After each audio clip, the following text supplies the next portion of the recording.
E aí, galerinha do sexto, bora estudar a história do Brasil? Mas história do Brasil entre aspas.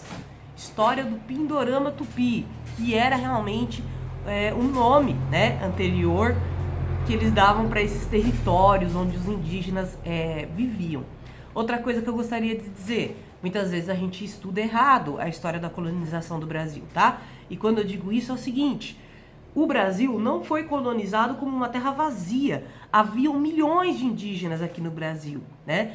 Cerca de, pelo menos aí, mais de 1 milhão de indígenas vivia nesse local. Na maioria das vezes em cidades onde haviam rios, né, de água doce, no interior e também no litoral, tá, galera? Não é à toa que as cidades brasileiras são cidades que passam pelo rio, tá?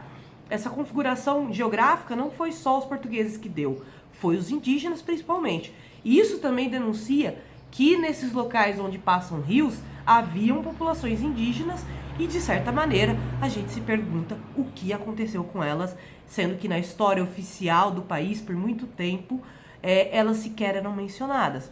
Mas a gente chama o rio que passa aqui em Taquaritinga de Ribeirãozinho porque essa palavra veio de um termo indígena, tá? Então, provavelmente viviam tupinambás por aqui, né? Então, índio não, né? Caxanauá, Caiapó, Ipenque e Terena. Esses são termos de sociedades indígenas diferentes e que muitas vezes têm organizações sociais diferentes. A gente tem o costume de olhar para os indígenas brasileiros como se eles fossem tudo a mesma coisa, né? Como se fosse tudo índio. Mas não é índio. É cada um uma sociedade diferente e a ligação entre eles se dá muitas vezes por trocas culturais, por guerras, né? Muitas vezes tinham sociedades que eram guerreiras. A sociedade que tinha predominantemente aqui em São Paulo, que era Tupinambá, era uma sociedade muito associada à guerra. E aí eu vou contar um negócio pra vocês que vai explodir a cabeça de vocês. Mas não vai ser agora, vai ser na próxima aula, quando eu mencionar a nação Tupinambá, tá, galera? Então olha só. Eles têm, em sua imensa maioria, uma tradição oral, né? Que é o lance de que, de geração em geração, eles vão passando todas as informações, né? Do que aconteceu com aquela sociedade. Então, por exemplo, né?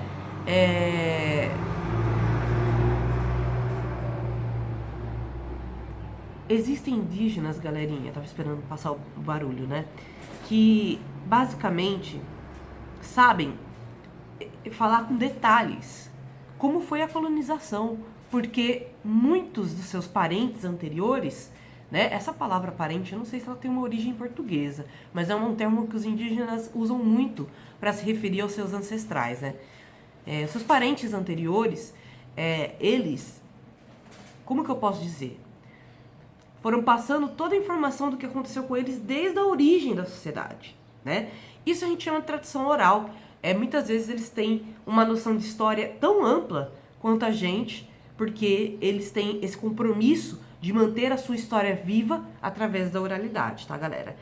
E agora, eu vou fazer a leitura do mito e eu vou dar uma adiantadinha, eu vou falar um pouquinho do Tupinambá de um ponto de vista bem assustador, que vocês vão achar assim incrível e ao mesmo tempo assustador. E que diz muito sobre a origem de São Paulo. O nosso sotaque, o jeito que a gente fala porta, né? A gente fala carta, né? Puxa esse R assim. Esse R puxado, que é típico daqui de São Paulo, mas também de algumas outras regiões do Brasil, ele vem dos tupinambás. É o sotaque que os tupinambás, entre aspas, tinham, né? E não sei se a gente pode chamar de sotaque, por eles serem povos originários, a gente não pode dizer sotaque, entende? É tipo falar sotaque português. Não, não é o sotaque português. Se é o local de origem daquela língua, né? É o jeito correto de se dizer, vamos dizer assim, entre aspas, né? Então, não é o sotaque. O que a gente fala que é sotaque, né? Que é esse jeito diferente de falar de cada região do Brasil. Originalmente, o sotaque paulista puxa muito pro indígena.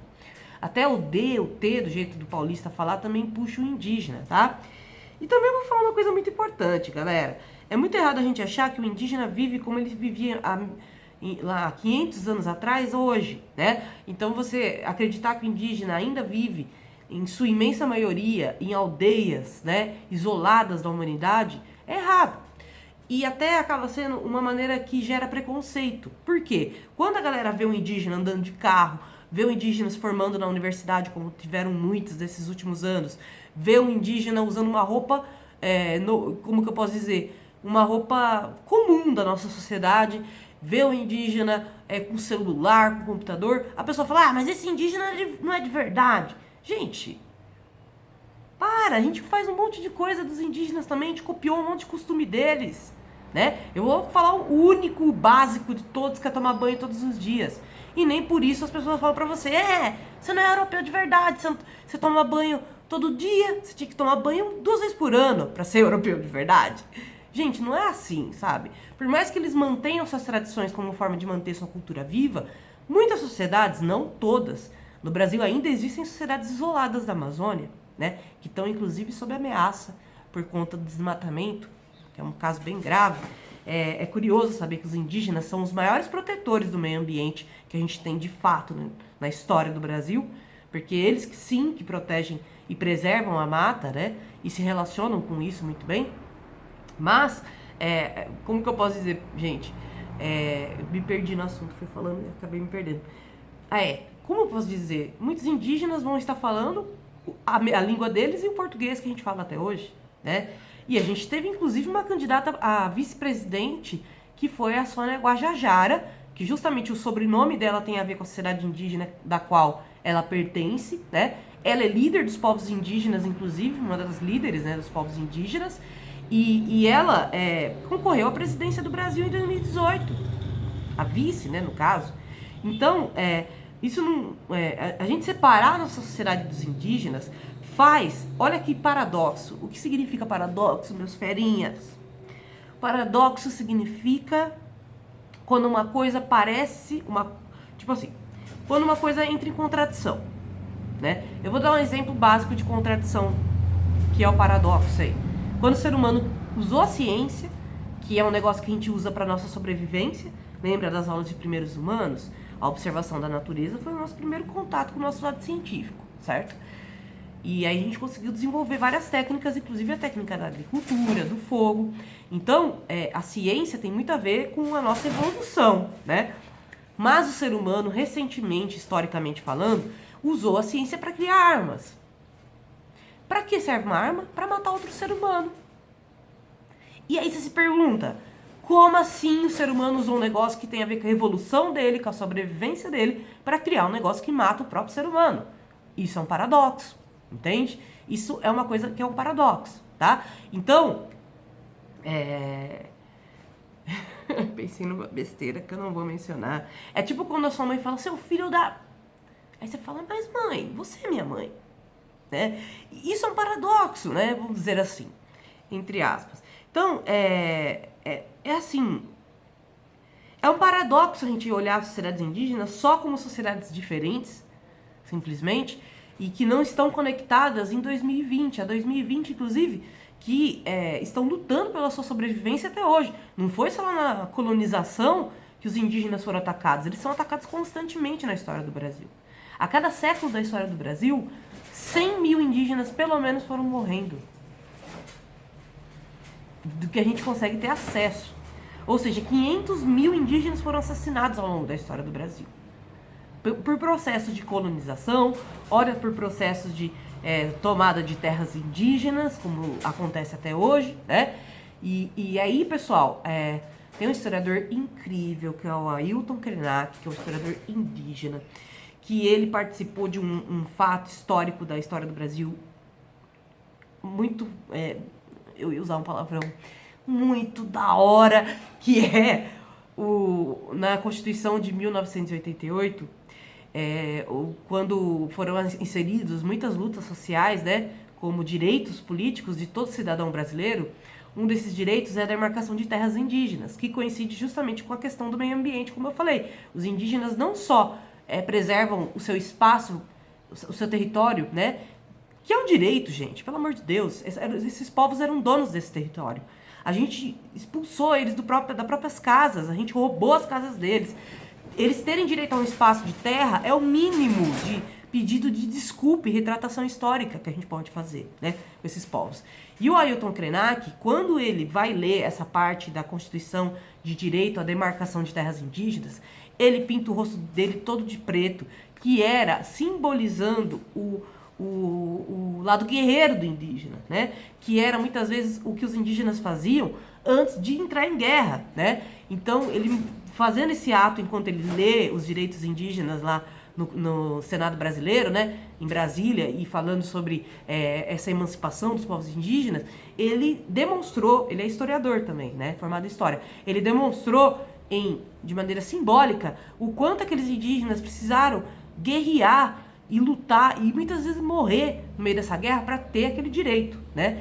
Então, esses povos do Brasil, eles têm um direito à demarcação de terras indígenas, mas isso não quer dizer que todos eles vivam nas terras indígenas especificamente. Infelizmente, muitos foram expulsos das suas terras por mineradores, né, por pessoas que foram fazer mineração em terra indígena, por latifundiários que pegam um grande espaço de terra, assim, bem grande mesmo, do tamanho de cidades inteiras, tipo Rio de Janeiro, para plantar cana só, ou para ter gado, né? E eles literalmente roubam esses territórios dos indígenas. Então, assim, os indígenas sofreram o que a gente chama na história de diáspora, quando você é expulso do seu próprio lar e é obrigado a ficar peregrinando, fugindo constantemente para poder sobreviver. Então, muitos indígenas acabaram vivendo nas cidades como uma forma de sobrevivência e sincretizando, né, historicamente falando, misturando as suas culturas com a cultura da cidade ou se convertendo, né, à cultura das cidades. Mas uma coisa que é justa é a gente não deixar eles nunca mais nesse tipo de situação e realmente deixar eles virem para nossa aldeia quando é interessante para eles e não por força, não por roubar a casa deles, mas para quando eles quiserem ingressar numa universidade para falar da história dos parentes deles, né, para falar a história da sociedade deles, para quando eles quiserem trazer a cultura deles para nós, como aconteceu já uma vez. Em 2018, os caiapós foram para a escola, lá no ângulo, mostrar alguns rituais deles. O pessoal adorou, foi bem interessante. E óbvio que eu fui tietar eles, né, tirei uma foto com eles. Esses caiapós vivem em Minas, às vezes vivem na Bahia, né? E eles fazem essas tours nas escolas, né? De mostrar a cultura deles como forma de sobrevivência, porque infelizmente esses indígenas são indígenas que são sempre perseguidos por esses grupos que eu mencionei, né? Então uma forma deles sobreviverem é mostrando a cultura deles para nós, né? Mas a gente não pode achar que isso é o correto, né? Porque indígena não pode ser souvenir, né? Souvenir, na verdade, é quando você transforma toda uma cultura que é interessantíssima de um povo, né? Simplesmente numa lembrancinha de viagem, né? Sabe aquelas lembrancinhas de viagem que a gente compra lá na Praia Grande, que a gente compra nos lugares, quando você vai para um lugar diferente, assim, né? A gente não pode transformar a cultura indígena num adereço. A gente tem que respeitar como uma cultura original desse país, né? Uma cultura originária, tá, galera? Então, depois dessa mega introdução, eu vou fazer a leitura do mito de origem aqui dos Tupinambás, tá? A origem do mundo, segundo os Tupinambás, da página 132 aí da apostila de vocês, para que vocês, se vocês quiserem acompanhar, dá um pause aí, pega a apostila, abre na página 132 e vamos lá começar a leitura, beleza? Nos primeiros tempos, o mundo era perfeito, não havia distinção entre seres, não havia morte, tragédias ou trabalho. Antigo, o grande xamã, seria o primeiro deus, né? Xamã é como se fosse um deus, tá? E até é engraçado ele chamar antigo, né? Porque realmente, para ser o primeiro, tem que ser muito antigo mesmo, né? Muito. Criou os humanos, moldando-o a partir das árvores. Mas a imprudência e a ingratidão desses homens fez com que Antigo provocasse uma grande tempestade de fogo que devastou tudo. Apenas um pedaço de terra foi preservada. A Ibimaraema, que seria a terra sem mal. Depois do fogo, a superfície do planeta tornou-se enrugada como papel queimado, cheia de saliências e com sulcos, que depois seriam conhecidas por montanhas e abismos. Na terra sem mal nasceu uma ira, um humano que tinha poderes e semelhantes ao antigo. Ele criou homens e mulheres e todos os outros seres, animais, espalhando sobre a terra. Novamente, os humanos... É interessante que no mito de origem, né, dos indígenas, os bichos surgem junto com a humanidade, né? Em muitos mitos de origem de outras religiões, os seres humanos surgem, tipo, separados da natureza, né? Como se eles não fossem parte daquela natureza. E aqui eles são junto, né, dessa natureza. Então, novamente os humanos foram maus, porque os humanos eles são vacilão, eles são bons de vacilão, é isso. Tentaram destruir Maíra em uma grande fogueira. Sua cabeça explodiu e os estilhaços do seu cérebro subiram para o céu, dando origem aos raios e trovões. Gente, lembrando que o Brasil é um país do mundo que tem mais raio e trovão, tá? Isso faz muito sentido diante da natureza que existe aqui nesse local, tá bom? E que os tupinambás chamam de Tupã, que é o deus do raio e dos trovões. E o poderosão, é tipo Zeus da cultura tupinambá, né? As brigas entre os descendentes de Maíra também provocaram o grande dilúvio, quando surgiram os mares e os rios. Os tupinambás são descendentes de 2 casais que se salvaram do dilúvio porque subiram em grandes palmeiras, tá? E aí a gente tem aqui uma ilustração do Maíra, ó, que legal, galera, né? O cocar aqui simbolizando uma ideia de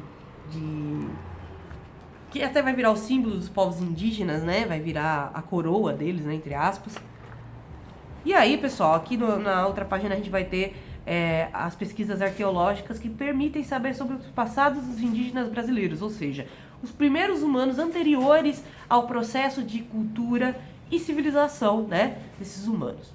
Então, olha só, os estudiosos investigam os passados dos indígenas brasileiros, utilizaram principalmente os vestígios arqueológicos deixados por eles, como as pinturas rupestres, fósseis, instrumentos de madeira e cerâmica. Segundo o levantamento da arqueóloga Niede Guidon, existem no Brasil cerca de 250 sítios arqueológicos, bastante, né, galera? Ou seja, viveram muitos e muitos, assim, povos aqui. Porque se já existe 250, quer dizer que tem muito mais.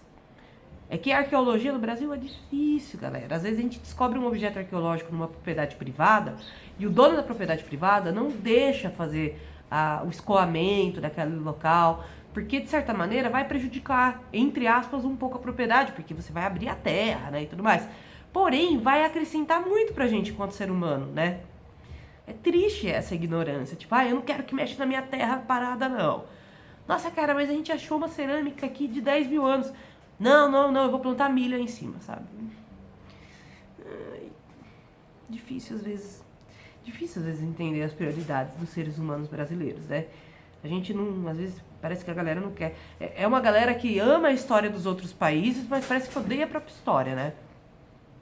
Eu, pelo contrário, eu prefiro a história do Brasil. Então, estima-se que algumas delas tenham sido feitas a partir de 12 mil anos.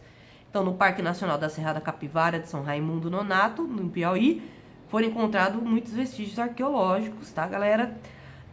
Esses vestígios arqueológicos aqui é uma espécie de arte rupestre, como a gente pode ver, sobre o cotidiano daqueles humanos, né, que deviam ser caçadores, provavelmente, tá? E até dá pra perceber que existiam alguns animais domesticados juntos, como os cachorros que ajudavam, né, na caça e tudo mais. Então aqui, pessoal, a gente tem um mapa dos sítios arqueológicos, principais sítios arqueológicos do Brasil, tá? E as regiões que são marcadas com maior quantidade de vestígios de primeiros humanos. A gente tem aí o que eu já falei, que é o sítio de São Raimundo Nonato, no Parque Nacional da Serra da Capivara, no Piauí. Vale lembrar que foi vandalizado uma arte rupestre lá. Gente, que vontade de socar a cara da pessoa que fez isso, meu. Como que você vandaliza uma arte rupestre? Porque a pessoa acha que a pichação dela era mais interessante do que uma arte rupestre de mais de 10 mil anos, né? Tamanha ignorância. A gente que é historiador fica louco com essas coisas, né? Porque é uma forma de apagar um fato histórico, é um jeito de você destruir um patrimônio, sabe?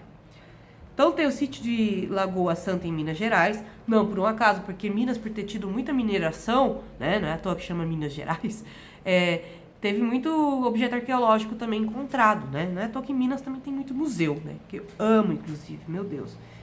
Onde foi localizado o crânio de Luzia, que é considerado o primeiro crânio aí do Brasil, da história do Brasil. Um crânio de mais de 10 mil anos. E esse crânio, só que ele não tá lá nesse sítio, né? Ele tá no Museu Nacional, no Rio de Janeiro, tá? Então tem o sítio da Lapa do Sol, que é Mato Grosso, né? No Mato Grosso aí do Sul. Não, no Mato Grosso, no caso não do Sul. Mato Grosso normal, sem Sul. Explorado na década de 1970, revelou uma humana de cerca de mais de 12 mil anos. Acho que a Luzia é de mais de 12 mil anos, inclusive. Mais velha.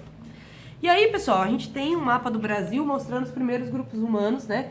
As setas, basicamente onde eles se localizavam, onde foram achados os vestígios, né? Ligados a esses primeiros humanos.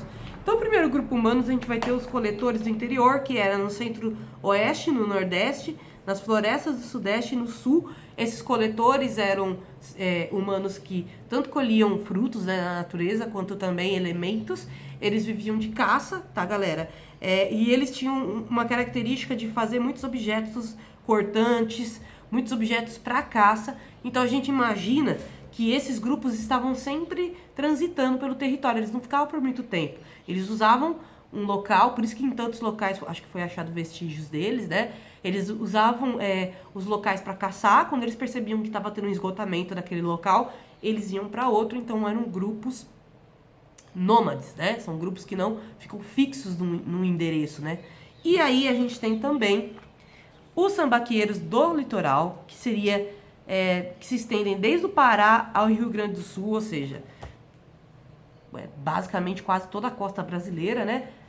Tirando parte aí do Nordeste, tá, galera? Esses grupos, pessoal, viveram há cerca de 7 mil a 5 mil anos atrás. São grupos que viviam de pesca, né? Então, o que é achado deles é muito curioso. Não sei se vocês já foram pra praia e vocês já repararam que tem umas rochas que tem umas pontinhas nela. Que tem é como se aquela rocha tivesse sido pintada por alguém, assim, com uma tinta preta que só foi pingando, assim. Essas pontinhas, na verdade, são fósseis. Foi descoberto recentemente através de pesquisas, né, que aquilo era fósseis que foram amontoados por grupos que viviam lá, os sambaqueiros, e que ficaram por tanto tempo ali, aqueles ossos amontoados no mesmo local, que se tornaram aquela que parece uma rocha, né, que se tornaram uma espécie de rocha que se misturou com os outros elementos ali da natureza, né. E esses grupos, eles viviam, assim, dá pra perceber que tinha muita gente, tá, galera? Era um grupo bastante vasto, porque era um local muito bom, né, pra se viver de certa maneira. Favorecia. O Brasil é um local que favorece, né, galera? O Brasil não tem um inverno muito rigoroso, por exemplo. Não que não tenha existido grupos em locais extremamente frios, mas eram grupos pequenos, né? Em comparação com grupos de locais que são mais quentes, como no caso América do Sul e África, né? E parte da Ásia também. A gente também tinha os agricultores, que aí vai ter um fator diferencial, tá? A gente tem os agricultores que viviam na região da Amazônia, parte da costa brasileira. Então aí na parte da costa brasileira provavelmente é o Nordeste, né? Nos atuais estados São Paulo, Paraná, Santa Catarina e Rio Grande do Sul, mais próximos também da costa, tá? Eram grupos que viviam de ervas medicinais, de plantas alimentícias. Eles também produziam artesanato, porque era necessário para a própria colheita, né? Então vocês vão ver aqui que os agricultores de Marajó desenvolveram uma rica e sofisticada tradição de cerâmica há cerca de 5 mil anos atrás. Ou seja, isso aqui é tão velho quanto aqueles vasos de cerâmica da Grécia Antiga que a gente fica achando incrível e baba, né?